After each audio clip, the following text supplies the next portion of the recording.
कागज बनाया है, कहीं पानी नहीं है, लगता था कि गंगे जी बह रहा है। अब देखा कि पानी नहीं है, समतल बढ़िया जगह है। अब तो बेधड़क में चलेगा, बेधड़क जो चला तो हराम हराम पानी में गिर गया। वो जो हराम हराम पानी में गिर गया तो ऊपर में द्रौपदी बैठी थी, हंस दे और उसके मुंह से निकल गया अंधे का बेटा अंधा। इसी में महाभारत हो गई। ये महाभारत की कहानी। गुरु महाराज इस कहानी को अपने प्रवचन में इतना ही कहते और इतना कह करके गुरु महाराज जी रुक जाते थे और सुनाते थे। सुनो जी, अर्जुन ने मैदानव का उपकार किया। अर्जुन ने मैदानव का उपकार किया तो मैदानव ने अर्जुन की सेवा की। जिस ईश्वर ने उपकार किया है उस ईश्वर का सेवा हम नहीं करें, इधर पशु पक्षी के तरह बेटा बेटी भोग विलाप पैखाना पेशाब साफ करने में दिन बितावे। हथियार है ना, हाँ कहिए है लोगों को छुट्टी। भोरे उठकर क्या करना चाहिए?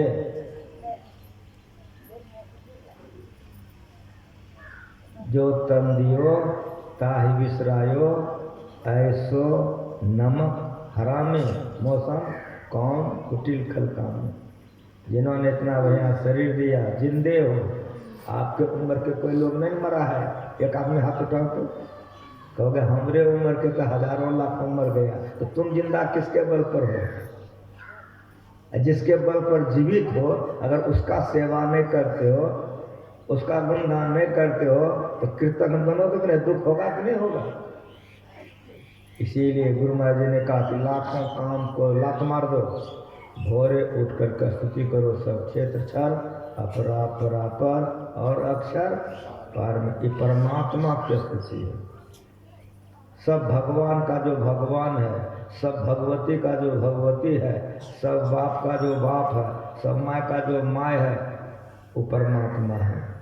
परमात्मा का स्तुति करने से यदि कोई देवी देवता नाराज हो जाए तो देवी देवता नहीं होगा, राक्षस नहीं होगा। साफ साफ सुनो, ईश्वर की स्तुति है। वो परमात्मा है। कहाँ है? अपरा और परा के परे जो है वह शुद्ध स्वरूप। अपरा पर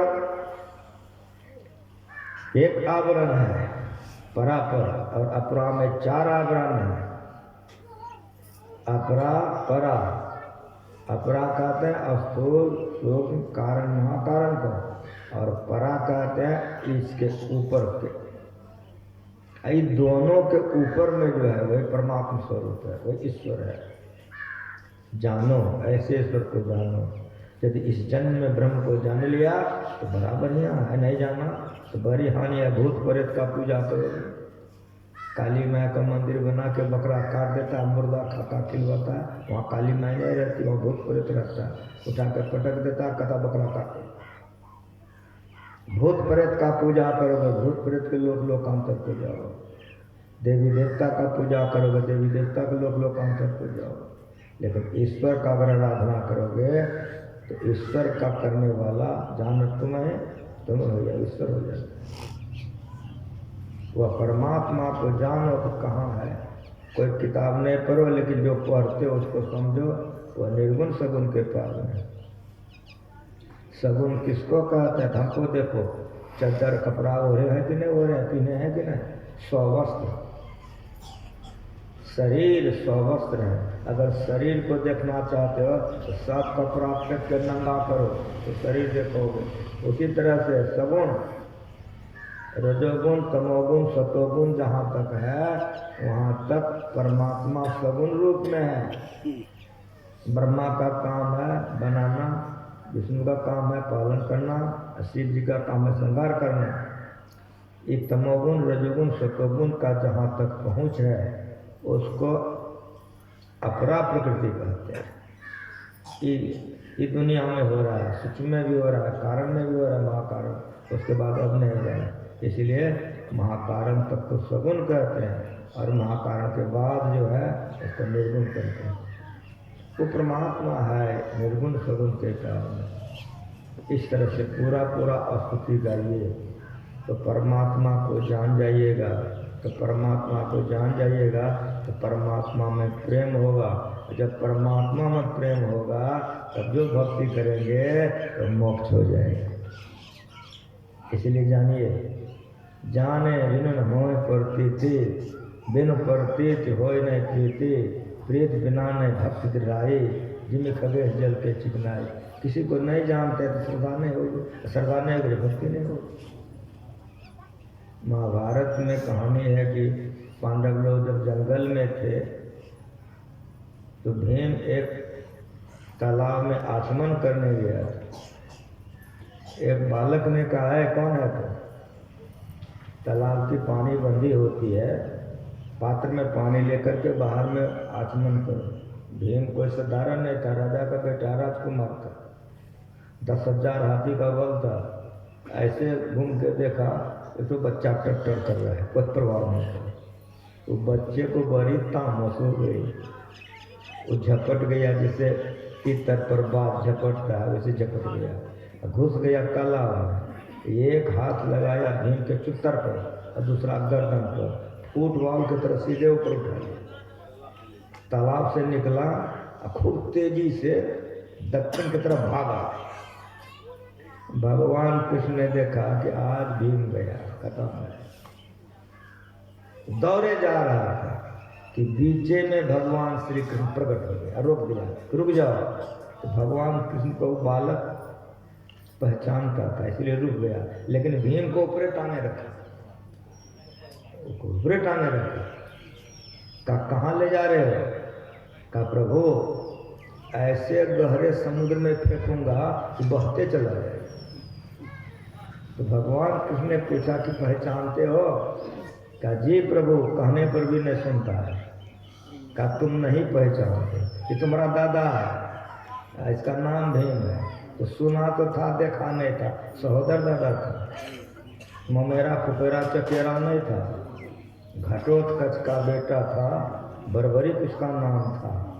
महाभारत पढ़ो, संतों के ज्ञान को पढ़ो। अपना सहोदर पोता था, लेकिन दादा को देखा नहीं था। भगवान ने कहा तुम नहीं जानते हो, पहचानते नहीं हो, तुम्हारा दादा है भीम। जैसे का तुम्हारा दादा है भीम कि बर्बरिक ने जो आकाश में टांग के रखा था, तड़ाक धरती पर खड़ा कर दिया, तो पैर पकड़ का दादाजी गड़बड़ हो गया। वेदांत ज्ञान बड़ा निश्चित है, मन नहीं लगेगा, लेकिन हम विषयांतर नहीं हुए हैं। रसगुल्ला खाते खाते मुंह टेढ़ा होता है, समोसा नहीं घुसाते मुंह में। वेदांत ज्ञान बड़ा टेढ़ा है, लेकिन सुनते सुनते समझ जाओगे। नहीं जानता था कि मेरा दादा है तो उठा के समुद्र में फेंकने जा रहा था। जैसे जान गया कि दादा है तो पैर पकड़ के पूजा करने लग गया। उसी तरह जानते हो कि लक्ष्मी माँ धन देगी तो उसके पीछे पागल हो, सरस्वती माँ विद्या देगी तो उसके पीछे पागल हो। अब परमात्मा क्या देगा जानवे नहीं करते, इसलिए ईश्वर की भक्ति नहीं करते।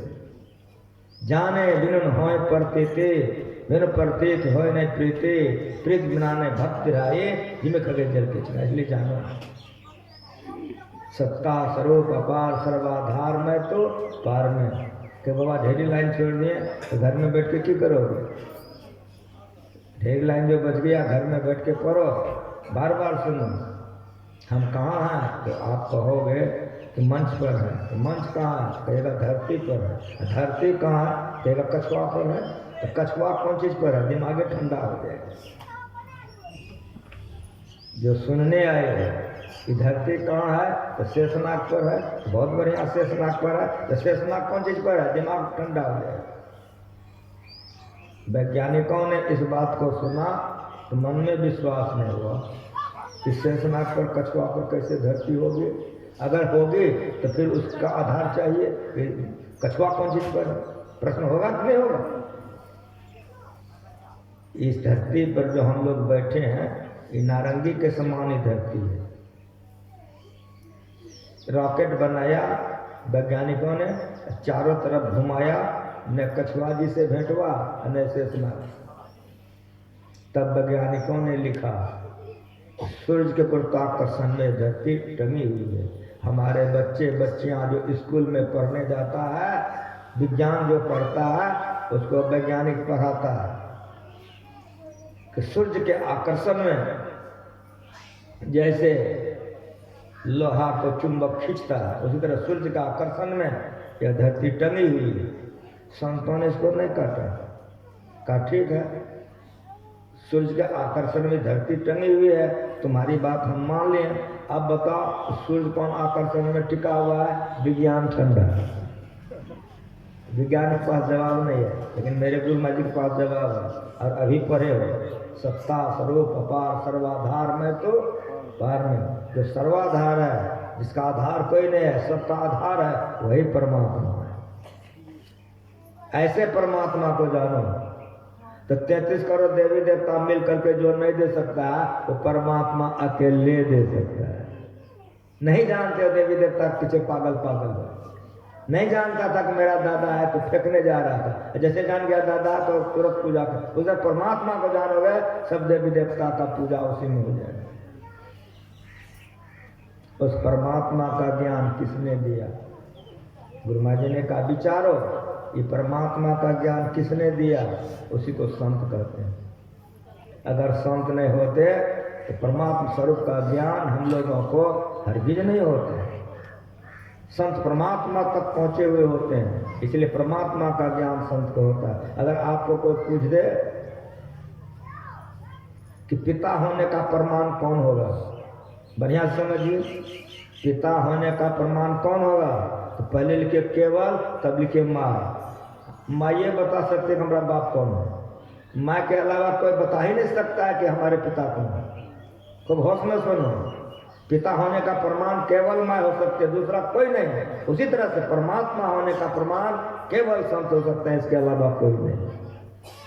इसीलिए संतों का उपकार हमारे माथे चढ़ गया, इसीलिए हम लोग गाते हैं, अभी गाए हैं, सब संतन के बड़ी बड़ी है। एक संत का नहीं, सतगुरु देवी और जो भय हैं होंगे सब चरणन से धारे, भजत में ही धन धन कह गए संत पद आशा सारी। इसलिए संतों की स्तुति करो, इसीलिए संतों की स्तुति करो। क्यों? तो संतों की दया दान आएगी तो दुख का नाश होगा, दुख भंजन, दुखों का नाश होगा, भवबंधन गंजन, आवागमन के चक्र से मुक्त हो जाओगे, दैहिक दैविक भौतिक त्रितापों से छूट जाओगे। इसीलिए सब संतन की भरी भरी है। संतों के गुण को गान करो, भोरे उठ करके तमाम कामों को लात मार दो, ईश्वर की स्तुति करो, संत की स्तुति करो। और उसी संत में कोई गुरु होगा, उसी संत में से गुरु होगा कोई तुम्हारा। जो तुम्हारा गुरु होगा तो गुरु की महिमा अनंत, अनंत किया उपकार, लोचन अनंत उघारिया, अनंत दिखावन है। गुरु के सारे क्रियाकलापों में अनंत अनंत अनंत। इसलिए हम लोग अभी गाए हैं, सब कोई बैठ करके मंगल मूर्ति सदगुरु मिलवा सर्वा धार। किसान का काम है खेती करना, बनिया काम है यहाँ का माल वहाँ ले जाके बेच देना। गुरु का कारोबार रोजगार क्या है? तो गुरु का कारोबार रोजगार है। हम लोग जो आवागमन के चक्र में पड़े हुए हैं, यहाँ दुख भोग रहे हैं, यहाँ पकड़ पकड़ करके सर्वाधार परमात्मा के पास पहुँचा देना, यही कारोबार रोजगार जिसका है वो गुरु है। अगर ये कारोबार नहीं तो गोरू है। गोरू बुझते हो कि नहीं? अगर ये कारोबार नहीं है तो गोरू है। जिसका ये कारोबार मिलवे सर्वाधार पकड़ पकड़ कर पहुंचा देना, वही गुरु है। किसी देश में है, किसी देश में है, किसी जाति के हैं, वे आपके सबसे श्रेष्ठ हैं। जय जय परम प्रसन्न तेज सम्मोह विनाशन, तमाम मोहों का नाश करने वाले गुरु होते हैं। इसीलिए भोरे उठ करके तमाम कामों को लात मार दो, ईश्वर की स्तुति करो, ईश्वर की कृपा होगी। संतों की स्तुति करो, संत की दया होगी। गुरु महाराज जी का स्तुति करो, गुरु महाराज का कृपा होगा। तो बोलो, जो जीवात्मा जो परिवार बाल बच्चा सहित उठ करके ईश्वर संत गुरु का स्तुति करेगा, वो घर पर, वो परिवार पर, बाल बच्चा पर ईश्वर का, संत का, गुरु का दया होगा। खाने का कमी होगा, बाल बच्चा कमी होगा। ठीक ठीक बोलो। तो जिस काम से कि शांति मिलेगी, सुख मिलेगा, उसके लिए छुट्टी नहीं है। जो काम सुगरिया करने गया, कुतवा करने गया, उसी के पीछे पागल है। भोरे उठ के देखो कौवा क्या करता है, सुगर क्या करता है, कुत्ता क्या करता है, अपना परिवार पोषण के लिए दे हाथ लगाता। तुम भी वही करते हो तो तुमरे में सुगर कुत्ता में क्या फर्क है? तब चाहो कि दुख नहीं हो तो दुख तो होगा। इसलिए भोरे उठ करके ईश्वर की स्तुति करो, तमाम कामों को लात मार दो। गुरु महाराज जी पूर्ण थे, जब तक स्तुति प्रार्थना नहीं करते थे मुंह में अन्न जल नहीं लेते थे। साहिबा संसेवा हम लोग कभी ऐसा जीवन में 66 ईस्वी में मैंने भजन भेज लिया और आज तक जीवन में ऐसा एक दिन दुर्दिन हमारे पास में आया कि बिगड़ स्तुति किए हम खा लिए। जो बिगड़ स्तुति किए खाता है पाप लगता है। जो लोग पढ़े लिखे हो किताब देख के पढ़ करके याद करते हो, जो लोग पढ़े लिखे नहीं हो तो सुनते सुनते याद कर लो। ये गुरु महाराज जी क्या किया है, ये गुरु महाराज जी का प्रवचन है। एक मजमे में एक शकल में बैठो, जो पढ़े लिखे हो किताब ले लो, राग राग निशेगा तो तुम्हारे पीछे पीछे जो पढ़ा लिखा नहीं है वो हो जाएगा, तुमको याद हो जाएगा पढ़ते पढ़ते, उसको याद हो जाएगा सुनते सुनते। तो तुम्हारे ऊपर भी कृपा होगी, उनके ऊपर भी कृपा, तुम भी सुखी रहोगे और जितना ईश्वर के भक्त होंगे सबका दुख दूर हो जाएगा, सबके दुखों का नाश हो जाएगा। स्तुति करो और प्रार्थना करो, विनम्रता पूर्वक मांग। अगर परमात्मा कुछ भी बनाया सब आपके लिए ही है, लेकिन मन नहीं माने तो परमात्मा से संसार के वस्तुओं को मांगोगे तो ठगा जाओगे। इस पर भी गुरु महाराज जी एक कथा कहते थे कि एक राजा को 3 रानी थी, अब विदेश जाने लग गया तो बड़की रानी से कहा कि क्या क्या लाएंगे, तो बड़की रानी लिख करके पुर्जा पकड़ा दी, ये सब लेते आइएगा। बिचली को पूछा तो वो लिख के दे दी। छोटकी से पूछा, उसने कहा कि प्रजा आपका पुत्र है, प्रजा के काम से आप विदेश जा रहे हैं, मैं ईश्वर परमात्मा से प्रार्थना करती हूँ कि आपका यात्रा मंगल में हो, शुभ शुभ जाइए, शुभ शुभ आ जाइए। विदेश के तमाम कामों को करके सब सामान के साथ राजा लौट गया। बड़की का पुर्जा पकड़ा दिया कि बड़की के पास पहुंचा दो, सिपाही पहुंचा दिया, मंजली का भी, राजा खुद का खुद छोटकी के पास चला गया। बोलो किसको बेसी मिल रहा है? बेटा बेटी मांगोगे धन दौलत ठगा जाओगे, ईश्वर से मांग करके ईश्वर को मांग लो, कभी नहीं ठगाओगे। अगर मांगने का मन नहीं मानता है कि मांगवे करें, ईश्वर से ईश्वर को मांग लो, कोई चीज की कमी नहीं रहेगी। बेटा मांगोगे बेटी, पति मांगोगे पत्नी, भोग विलास मांगोगे, सब छूट जाएगा। कछु फिर न रहाई, देख अपने चलो जग जाई, 1 लाख पूत 1.25 लाख नाती, 11 मन घर दिया न बाती, आवो संगाती, आदि आदि संतों ने सब समझा दिया। मांगना है तो ईश्वर से ईश्वर को मांगो।